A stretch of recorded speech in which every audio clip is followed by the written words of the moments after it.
greens. I got four turnip and 5 mustard on a mix that. I got me these little smack and grape tomatoes, y'all. They are so good.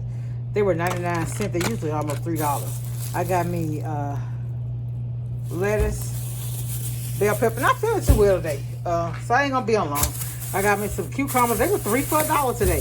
This 10-pound bag of potatoes, $4.77. I got my diet green tea. I don't like that diet mixed berry. Ugh, I don't like it. I got me some Tums because I woke up in the middle of the night feeling I don't know. But then I'm gonna take these. If they don't work, I'm gonna get up and go to the ER. And I got me these supposed to be for cuticles, but I use them to, because my eyebrows grow round, I use them to shape my eyebrows up. All right, that's all I have. I don't have very much. It's Saturday, October 22nd. Welcome all my new subscribers. Much love. Be safe. Be careful out there, y'all. Bye.